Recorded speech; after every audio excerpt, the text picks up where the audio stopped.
और मैं हूं आपके साथ नंदिनी यादव। वक्त हो चला है खबरों का, रुक लेते हैं खबर की ओर। यूपी में भयंकर ठंड का कहर देखने को मिल रहा है। कई जिलों में घने कोहरे को लेकर अलर्ट जारी कर दिया गया है। आने वाले दिनों में ठंड और बढ़ेगी। 21 जिलों में जबरदस्त ठंड की चेतावनी दी गई है। तो कोहरे से कई जिलों में विजिबिलिटी शून्य हो गई है। 21 जिलों में घना कोहरा होने की आशंका जताई गई है। बरेली, पीलीभीत, लखीमपुर खीरी में रेड अलर्ट जारी कर दिया गया। आगरा, फिरोजाबाद, मैनपुरी में रेड अलर्ट जारी हुआ है। इटावा, औरैया और आजमगढ़ में भी रेड अलर्ट जारी कर दिया गया। बहराइच, श्रावस्ती, कानपुर देहात में भी रेड अलर्ट जारी है। इसी के साथ फतेहपुर, कौशाम्बी, प्रयागराज में भी अलर्ट जारी है। गोरखपुर, देवरिया, बलिया में भी अलर्ट जारी कर दिया गया है। तो बढ़ती ठंड की वजह से देखिए आम जनता की जिंदगी अब अस्त व्यस्त हो चुकी है। ऐसे में एक बार फिर से ठंड को लेकर चेतावनी दी गई है। अयोध्या में भयंकर ठंड का कहर देखने को मिल रहा है। देखिए सुबह से दृश्यता बेहद कम है। यहाँ पर ठंड का असर लगातार बढ़ा है। न्यूनतम तापमान यहाँ पर 9 डिग्री और अधिकतम 16 डिग्री की संभावना है। यात्रियों को सतर्क रहने की सलाह दी गई है। तो बड़ी संख्या में देखिए अयोध्या नगरी में रामलला के दर्शन के लिए श्रद्धालु पहुंचते हैं और ऐसे में देखिए ठंड को लेकर यहां पर चेतावनी जारी की गई है। जब भी लोग बाहर से निकले तो पूरी सतर्कता के साथ। तो बढ़ती ठंड की वजह से प्रशासन की तरफ से भी अब अलर्ट जारी कर दिया गया है। ऐसे में देखिए यूपी की अगर हम बात करें तो कई जिलों में भयंकर कोहरे के साथ साथ ठिठुरन बढ़ गई है। लोग अलाव का सहारा ले रहे हैं और वाहनों की रफ्तार अब धीमी हो चुकी है। घने कोहरे के चलते कई स्कूलों की टाइमिंग में बदलाव किया गया है। खबर ग्रेटर नोएडा से, जहां पर कोहरे के बीच यातायात सावधानी अलर्ट जारी किया गया। यमुना एक्सप्रेसवे पर वाहन चालकों को सुरक्षित ड्राइव की सलाह दी गई है। दृश्यता कम होने से एक्सीडेंट का खतरा बढ़ जाता है। ऐसे में पुलिस ने धीमी गति और हेडलाइट ऑन रहने की हिदायत दी है, रखने की ये देखिए हिदायत दी गई है। ग्रेटर नोएडा से ये खबर है, जहां पर कोहरे के बीच यातायात सावधानी अलर्ट जारी कर दिया गया है। हाल ही के दिनों में देखा गया था कि घने कोहरे के चलते कई हादसाएं बढ़ गई हैं। और बात की जाए तो देखिए मथुरा में जिस तरीके से घने कोहरे के चलते हादसा हुआ था, जिसमें कई लोगों ने अपनी जान गंवाई है।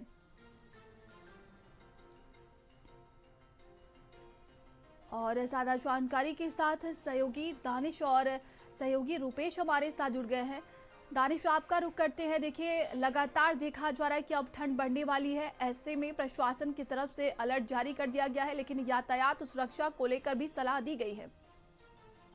तो देखिए जिस तरीके से देखा जा रहा है कि सुबह से ही भयानक कोहरा जो है दिखाई देता है। सरकार की तरफ से भी, शासन की तरफ से भी आदेश दिए गए हैं कि जितने भी एक्सप्रेसवे हैं, चाहे वो यमुना प्राधिकरण के द्वारा बनाया गया यमुना एक्सप्रेसवे हो या फिर यूपी सीडा का बनाया हुआ आगरा लखनऊ एक्सप्रेसवे हो, इन एक्सप्रेसवे पे अगर 50 मीटर से कम की विजिबिलिटी है तो वहां पर बाकायदा जो फैसिलिटी एरिया वहां पर उन गाड़ियों को रोका जाए और जब विजिबिलिटी सामान्य हो, 50 से अधिक हो, तब उनको वहां से निकाला जाए। जो फैसिलिटी एरियाज हैं, तकरीबन 7 से 8 फैसिलिटी एरियाज भी बनाए गए। जो पेट्रोल पंप हैं या फिर जो ढाबे हैं, वहां पर ये फैसिलिटी एरियाज बनाए गए। तो वहीं पुलिस की तरफ से भी दिशा निर्देश जारी किए गए हैं कि जितने भी लोग हैं, क्योंकि अनाउंसमेंट बाकायदा किया जा रहा है हाईवेज पे कि अपनी हेडलाइट जला के रखें, स्पीड बहुत कम रखें, जिससे हादसे होने में कमी आए। क्योंकि पिछले समय कुछ पिछले अगर हम 1 हफ्ते 10 दिन की बात करते हैं तो लगातार कोहरे की वजह से आपस में गाड़ियां घूमती नजर आ रही है। एक मौत तक केरल में हो चुकी है। 3 दिन पहले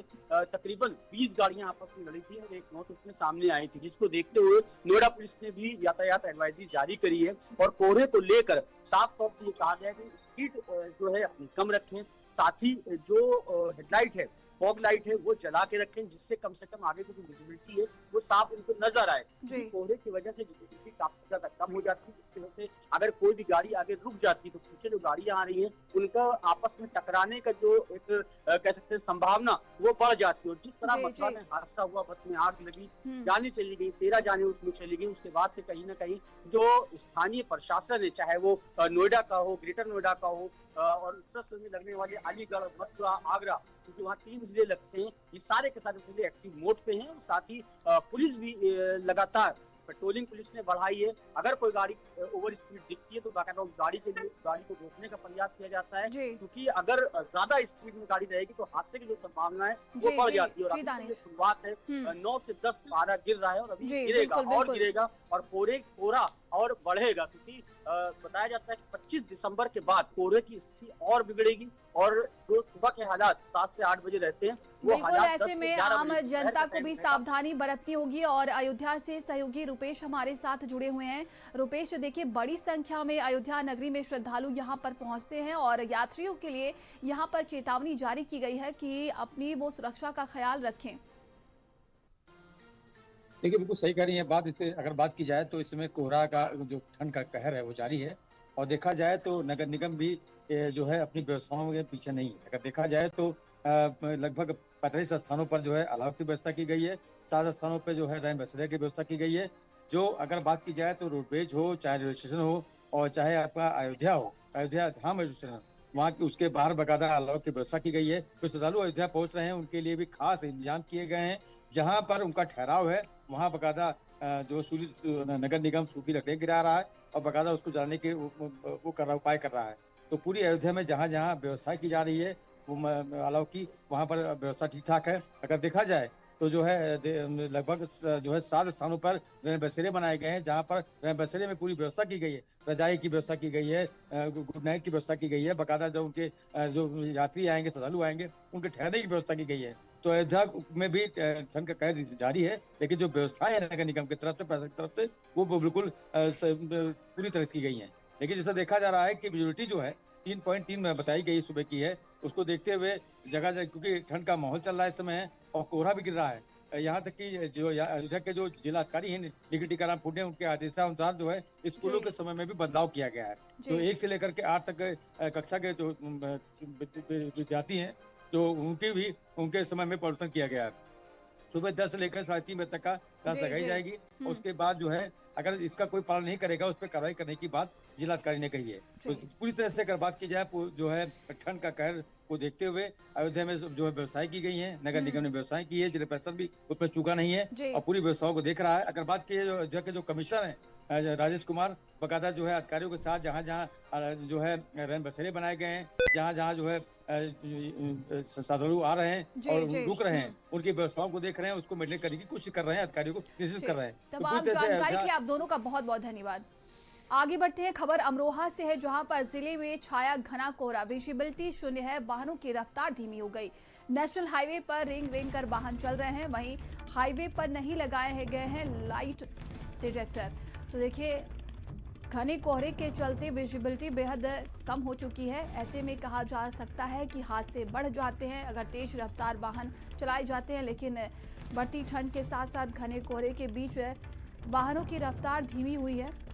अब बात कर रहे हैं हम, देखिए हाईवे पर यहाँ पर लाइट डिटेक्टर नहीं लगाए गए हैं जिसकी वजह से हादसा हो सकता है और विजिबिलिटी यहाँ पर बेहद शून्य है। ये खबर देखिए सामने आ रही है अमरोहा से।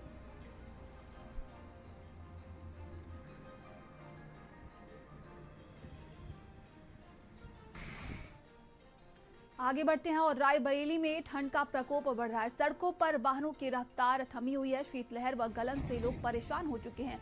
स्कूलों के समय में भी बदलाव किया गया है। सुबह 9:30 बजे से लेकर दोपहर के 2:30 बजे तक स्कूल खुले रहेंगे। तो बढ़ती ठंड में देखिए लोग अब अलाव का सहारा ले रहे हैं और घरों में कैद रहने के लिए मजबूर हो चुके हैं। देखिए रायबरेली की ये तस्वीरें हैं जहां पर बात की जाए तो यहाँ पर ठंड का असर अब देखने को मिल रहा है और गलन और ठिठुरन बढ़ चुकी है।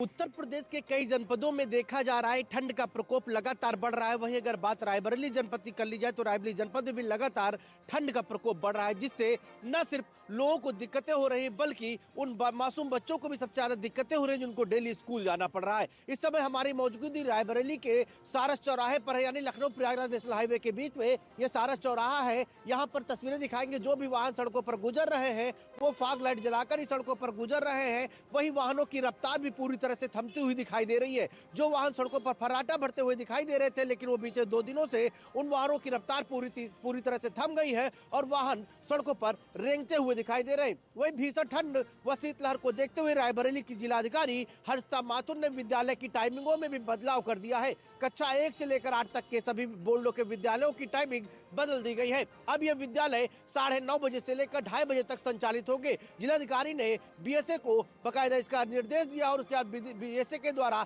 एक आदेश जारी किया गया और सभी विद्यालय संचालकों को बताया गया है कि विद्यालय 9:30 बजे से 2:30 बजे तक संचालित होंगे। रोहित मिश्रा, भारत समाचार, रायबरेली। चलिए आगे बढ़ती है खबर लखनऊ से, जहां पर यूपी में ठंड और शीतलहर का प्रकोप तेज है। कड़ाके की ठंड से जनजीवन प्रभावित हुआ है। कई जिलों में स्कूलों को बंद कर दिया गया है। कोहरे और ठंड से यातायात भी प्रभावित हुआ। इसी के साथ सड़कों पर वाहनों की रफ्तार धीमी हो चुकी है। लोगों से सावधानी बरतने की अपील की गई है। तो यूपी में देखिए बढ़ती ठंड। हापुड़ में पिछले 24 घंटे में 2 डिग्री तापमान में गिरावट दर्ज की गई है, जिस कारण ठिठुरन बड़ी सर्दी बढ़ गई है। इसके साथ ही सड़कों पर आने जाने वाले यात्रियों को काफी परेशानियों का सामना करना पड़ रहा है। बर्फीली हवाओं के साथ ठिठुरन बड़ी सर्दी लोगों के जीवन पर असर डाल रही है। वहीं जनपद में आज सुबह से कोहरा भी देखने को मिल रहा है। आज सर्वाधिक कोहरा देखने को मिला है, जो पिछले रिकॉर्ड तोड़ रहा है। इसके साथ ही आपको बता दें कि सड़कों पर आने जाने वाले वाहन चालक लाइटें जलाकर चल रहे हैं, जिससे कि कोई हादसा ना हो जाए। लगातार तापमान में हो रही गिरावट के कारण स्कूल आने जाने वाले बच्चों को भी परेशानियों का सामना करना पड़ रहा है। हापुड़ में लगातार हाईवे से लेकर ग्रामीण क्षेत्रों में घना कोहरा है, जिस कारण ग्रामीण क्षेत्रों में भी परेशानियां बढ़ गई हैं।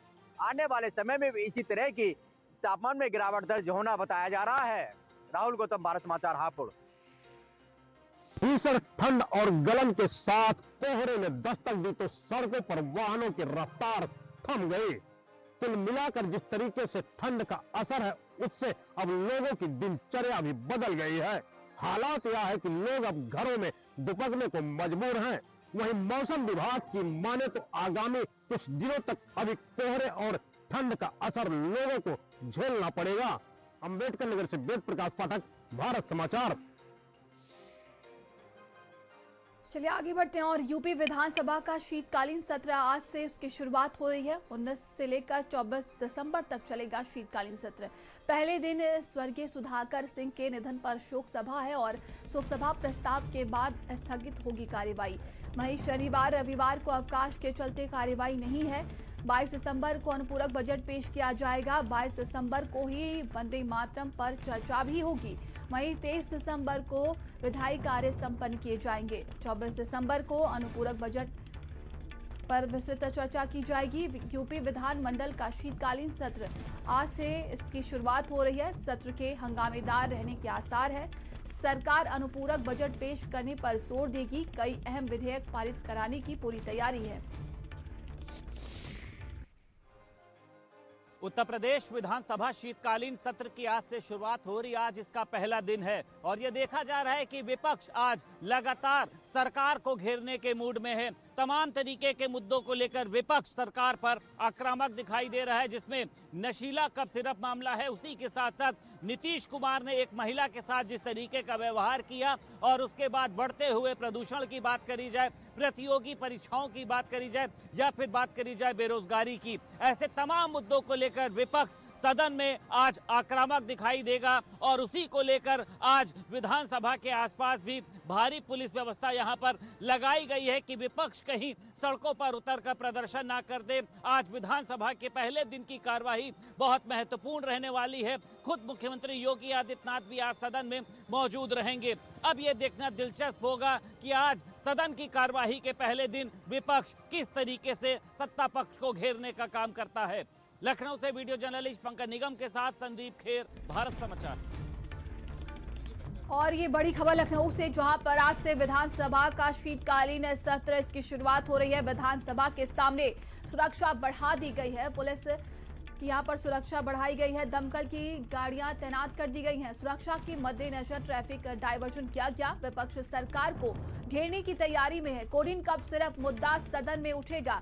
वायु प्रदूषण मुद्दा सदन में उठाया जाएगा। विपक्ष की तरफ से कई और मुद्दे हैं जो विपक्ष जोर शोर से उठा सकता है। और देखिए आज से शीतकालीन सत्र की शुरुआत हो रही है। ऐसे में विपक्ष की तरफ से जोरदार हंगामा देखने को मिल सकता है। इसी के तहत विधान सभा का शीतकालीन सत्र और विधानसभा के सामने यहां पर सुरक्षा व्यवस्था बढ़ा दी गई है। तो 19 दिसंबर से लेकर 24 दिसंबर तक शीतकालीन सत्र चलेगा। यूपी विधानसभा शीतकालीन की आज से शुरुआत हो रही और ये सत्र 24 तारीख तक चलेगा। लेकिन इसके पहले विधानसभा के सामने की सुरक्षा को बढ़ा दिया गया है। मेरे पीछे की तस्वीरों में आप देख सकते हैं कि उत्तर प्रदेश पुलिस यहाँ पर मौजूद है। ट्रैफिक डायवर्जन किया है क्योंकि आज का दिन ये देखा जाता है कि विपक्ष सड़कों पर उतरकर हंगामा करता है, सरकार का विरोध दर्ज कराता है। तो इस तरीके की कोई भी स्थिति ना है, इसको लेकर पुलिस जो है वो सुबह से ही आप देख सकते हैं कि विधानसभा के तमाम गेटों पर मुस्तैद दिखाई दे रही है। यानी पुलिस पूर्ण रूप से तैयार है कि विपक्ष का कोई भी विधायक, कोई भी कार्यकर्ता विधानसभा के सामने किसी भी तरीके का प्रदर्शन ना करे। अगर उसको अपना विरोध करना है तो वो सदन के अंदर सरकार से सवाल कर सकता है। लखनऊ से वीडियो जर्नलिस्ट पंकज निगम के साथ संदीप खेर, भारत समाचार। तो आज देखिए विधानसभा शीतकालीन सत्र का आगाज हो रहा है। ऐसे में विधानसभा के सामने देखिए प्रशासन की व्यवस्था यहां पर बढ़ गई है, पुलिस बलों की तैनाती की गई है और कहा जा रहा है कि रूट डाइवर्जन भी किया गया है और विपक्ष की तरफ से तमाम उत्तर प्रदेश के मुद्दे उठाए जा सकते हैं। फिलहाल की बात की जाए तो SIR, कोडिन कप सिरप को लेकर और भी कई मुद्दे हैं जिसको लेकर देखिए सरकार को घेरने की तैयारी में है विपक्ष और इसी को देखते हुए प्रशासन की व्यवस्था यहां पर बढ़ाई गई है, सुरक्षा व्यवस्था बढ़ा दी गई है। 19 दिसंबर से लेकर 24 दिसंबर तक शीतकालीन सत्र चलेगा। कहा जा रहा है कि कई विधेयक भी पारित होंगे और वंदे मातरम पर भी चर्चा की जाएगी। ऐसे में विपक्ष की तरफ से जोरदार हंगामा हो सकता है, कई मुद्दे उठाए जाएंगे। इसी को लेकर देखिए विधानसभा के सामने पुलिस बल की तैनाती की गई है।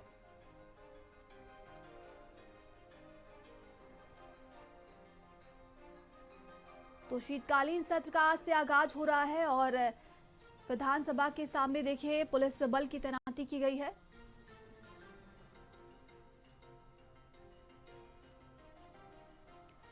आगे बढ़ते हैं और उत्तर प्रदेश के अलीगढ़ में एक नए प्रशासनिक आदेश ने बड़े पैमाने पर बहस छेड़ दी है। दरअसल स्कूल टीचरों को एक अजीब जिम्मेदारी सौंपी गई है। ये जिम्मेदारी है आवारा कुत्तों की गिनती करना। ये निर्देश बेसिक शिक्षा विभाग ने जारी किया है और इसमें टीचरों से स्थानीय अधिकारियों की मदद करने के लिए कहा गया।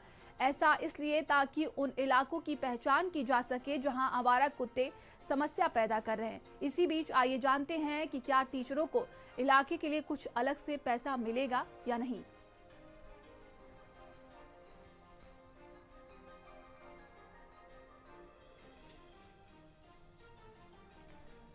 तो ये खबर देखिए अलीगढ़ से सामने आ रही है जहां पर शिक्षकों के लिए एक नया आदेश जारी हुआ है, एक नई ड्यूटी उन्हें दी गई है। कहा जा रहा है कि आवारा कुत्तों की गिनती करनी होगी, अब उन्हें अफसरों की मदद करना है क्योंकि आवारा कुत्ते लगातार देखिए कई बार हमलावर हो जाते हैं और जिसकी वजह से कई लोगों को अपनी जान गंवानी पड़ती है, कई लोग इसमें गंभीर रूप से घायल हो जाते हैं।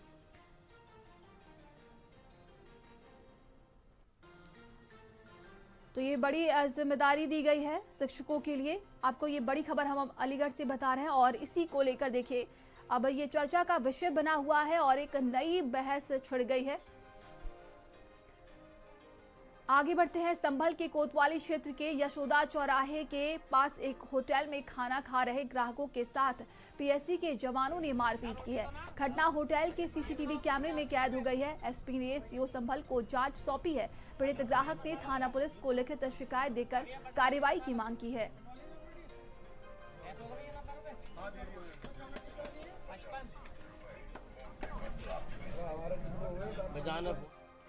चलिए आगे बढ़ते हैं। वहीं संभल के धनारी थाना क्षेत्र के आठल गांव में दो पक्षों के बीच भूमि विवाद के कारण संघर्ष हुआ। इस दौरान फावड़ा और लाठी डंडों से हमला किया गया। घटना का वीडियो सोशल मीडिया पर वायरल हो गया है। बताया जा रहा है कि मामला जमीनी बंटवारे से जुड़ा हुआ है।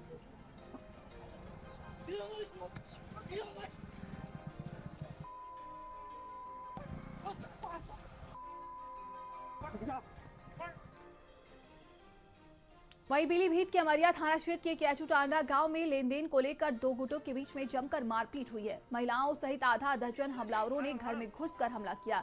दोनों पक्षों की मारपीट का वीडियो अब सोशल मीडिया पर वायरल हो रहा है। वहीं पीड़ित परिवार ने पुलिस को शिकायती पत्र देकर कार्रवाई की मांग की है, जबकि पुलिस आरोपियों की तलाश में जुट गई है।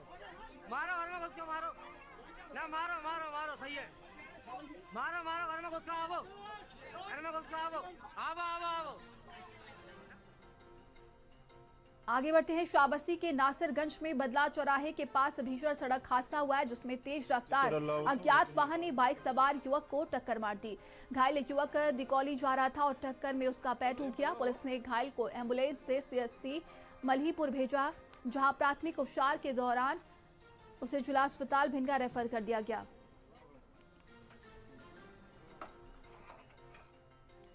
खबर नोएडा से है, जहां पर सीपी लक्ष्मी सिंह के निर्देशन में कार्रवाई की गई है। चाइनीज साइबर ठगों का साथी गिरफ्तार हुआ है। साइबर ठगों के साथी को गिरफ्तार कर लिया गया। ठगों को भारतीय खाते कराता था उपलब्ध। व्यापारी के साथ ठगी में वो शामिल हुई। वहीं 12 करोड़ की साइबर ठगी में वो शामिल था। आरोपी के खातों पर पूरे देश में 37 शिकायतें हैं। पुलिस ने अभियुक्त को हरियाणा से गिरफ्तार किया है। अभियुक्त के 4 साथी पहले ही पकड़े जा चुके हैं।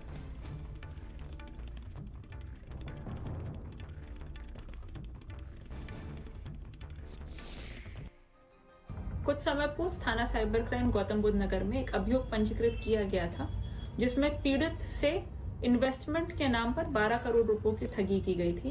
विवेचना के क्रम में थाना साइबर क्राइम गौतम बुद्ध नगर द्वारा एक अभियुक्त को गिरफ्तार किया गया है, जिसने इस फ्रॉड की धनराशि को अपने अकाउंट में प्राप्त किया था और भारत के बाहर बैठे साइबर ठगों को यह धनराशि प्राप्त करने में मदद की। इस विवेचना में पूर्व में 4 अभियुक्तों को गिरफ्तार किया जा चुका है। इसके अलावा मुंबई पुलिस द्वारा 2 अभियुक्तों को और हैदराबाद पुलिस द्वारा 2 अभियुक्तों को गिरफ्तार किया जा चुका है, जिनके तार इस इन्वेस्टमेंट स्कैम से जुड़े हुए हैं। आगे बढ़ते हैं। रायबरेली के मील एरिया थाना इलाके में कड़ाके की ठंड के बीच आग तापते समय विवाहिता झुलस गई। विवाहिता को बचाने के दौरान उसका पति भी मामूली रूप से झुलस गया। घटना तब हुई जब विवाहिता ने आग जलाने के लिए पॉलीथीन का इस्तेमाल किया, जो अचानक धू कर जल गई और कपड़ों में आग पकड़ ली। फिलहाल दोनों को जिला अस्पताल में इलाज के लिए भर्ती कराया गया है। शाम को सर जी आग जला रहे थे, आग पकड़ नहीं रही थी, तो पन्नी वन्नी ला के रख दिया और ये भी हमारी वाइफ साइड में बैठी हुई थी, तो अचानक से इनके कपड़े में पकड़ लिया तो जलने लगा। अभी हाथ मारती थी मगर और तेज पकड़ लिया, फिर मुँह उसी की वजह से जल गया। हम भी छुड़ा रहे थे, हमारा भी हाथ जल गया, हमारा भाई का भी पैर में जल गया। सर जी बस ये आग के कारण से हुआ है। और अब खबर मुजफ्फरनगर से है, जहां पर पुलिस और बदमाशों के बीच में मुठभेड़ हो गई है। मुठभेड़ में 2 शातिर बदमाश गिरफ्तार कर लिए गए। बदमाश रवि गोली लगने से घायल हो गया है। दूसरा साथी कॉम्बिंग के बाद गिरफ्तार कर लिया गया। 62,000 की नकदी और जेवरात बरामद हुए हैं। थाना नई मंडी पुलिस के साथ ये मुठभेड़ हुई है। कार्रवाई करते हुए इनको पकड़ा है। घायल बदमाश को इलाज के लिए जिला अस्पताल भेज दिया गया है और कम्बी के दौरान पकड़े गए बदमाश से अभी अन्य बिंदुओं पर गहराई से पूछताछ की जा रही है और इनसे उस क्रम में आगे पूछताछ के बाद अन्य विधि कार्रवाई की जाएगी। मौके पर क्लिनिक की टीम मौजूद है, घटनास्थल की इंस्पेक्शन कर रही है। आगे की विधि कार्रवाई पुलिस टीम द्वारा की जा रही है। आगे बढ़ते हैं। प्रयागराज में युवक की गोली मारकर हत्या कर दी गई। युवक के सिर में गोली मारकर हत्या की गई है। मृतक के साथ मौजूद 2 लड़के हिरासत में लिए गए। 3 अन्य लड़के फरार बताए जा रहे हैं। सिटी जोन के कैंट थाना क्षेत्र की ये पूरी घटना है। तो ये खबर प्रयागराज से है, जहां पर देखिए युवक की गोली मारकर हत्या कर दी गई है। इस पूरे मामले में 2 आरोपियों को गिरफ्तार किया गया।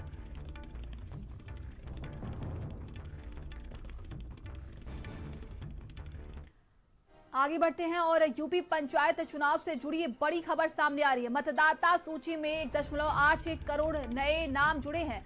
मतदाता सूची में 1.41 करोड़ नाम काटे गए हैं। मतदाता पुनरीक्षण के बाद आंकड़े जारी। कटे नामों में मृत विस्थापित डुप्लीकेट वोटर 53,67,410 डुप्लीकेट मतदाता के नाम कटे हैं। 1 करोड़ 5 लाख लोग पहली बार वोटर बने हैं। मतदाता सूची का प्रकाशन 23 दिसंबर को होगा। 6 फरवरी को अंतिम सूची प्रकाशित की जाएगी। तो ये बड़ी खबर देखिए इस वक्त की सामने आ रही है। आपको बता दें कि देखिए मतदाता सूची को कहा जा रहा है कि इसमें नए वोटर भी जुड़े हैं। यूपी पंचायत चुनाव से जुड़ी बड़ी खबर। मतदाता सूची में 1.81 करोड़ नए नाम जुड़े हैं। वहीं कहा जा रहा है कि इस बार मतदाता सूची में 1.41 करोड़ नाम काटे भी गए हैं। मतदाता पुनरीक्षण के बाद आंकड़े जारी हुए हैं। कटे नामों में मृत विस्थापित डुप्लीकेट वोटर मिले हैं। तो ये बड़ी खबर इस वक्त की सामने आ रही है। 1 करोड़ 5 लाख लोग पहली बार वोटर बने हैं। मतदाता सूची का प्रकाशन 23 दिसंबर को होगा। 6 फरवरी को अंतिम सूची प्रकाशित की जाएगी।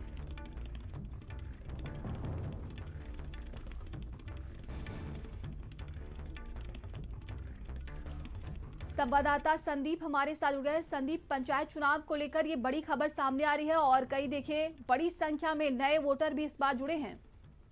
देखिए, उत्तर प्रदेश पंचायत चुनाव से वाकई में ये एक बड़ी खबर है कि मतदाता सूची में 1.81 करोड़ जो है वो नए नामों को जोड़ा गया और उसी के साथ साथ लगभग 1.41 करोड़ जो नाम है वो काटे गए हैं।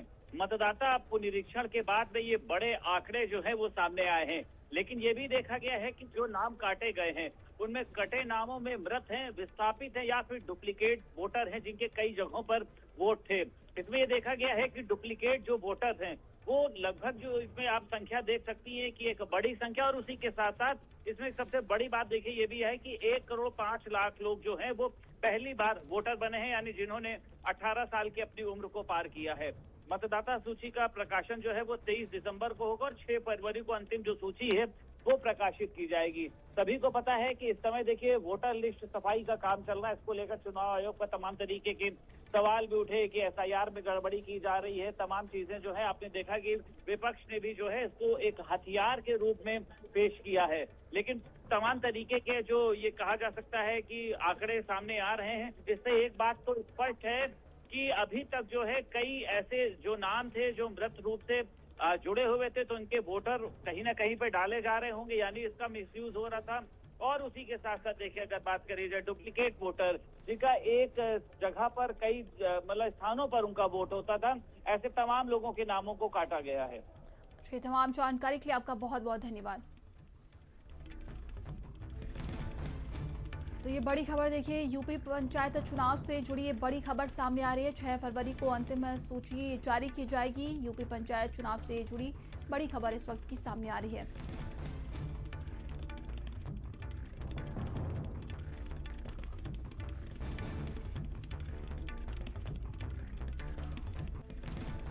तो मतदाता पुनरीक्षण के बाद देखिए आंकड़े जारी हुए हैं जिसमें कहा जा रहा है कि इस बार कई नए वोटर जुड़े हैं।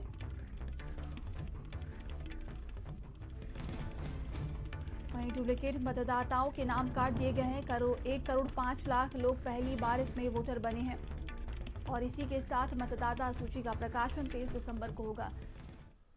आगे बढ़ते हैं, खबर चित्रकूट से है जहां पर मतदाता पुनरीक्षण अभियान में 1,03,000 वोटर्स मिसिंग पाए गए हैं। वहीं इस पर शिफ्टेड और फर्जी टीएम पुलकित गर्ग का बयान भी सामने आया है। कहा जा रहा है कि उन्होंने कहा कि बीएलओस इसको ट्रैक कर रहे हैं। एसआईआर प्रक्रिया निरंतर जारी है। 25 दिसंबर तक सभी मतदाता अपने एसआईआर फॉर्म जमा कर दें। कुल जनपद में रजिस्टर्ड थे 7 लाख से अधिक मतदाता।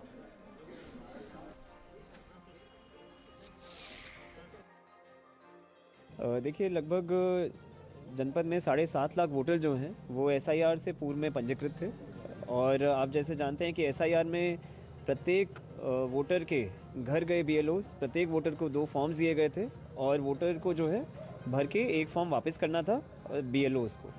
तो इस पूरे प्रक्रिया में जो है पिछले 1.5 महीने से लगभग ये निरंतर प्रक्रिया चल रही है। खबरों का सिलसिला लगातार जारी है। रुकते हैं एक छोटे से ब्रेक के लिए, बने रहिए भारत समाचार के साथ।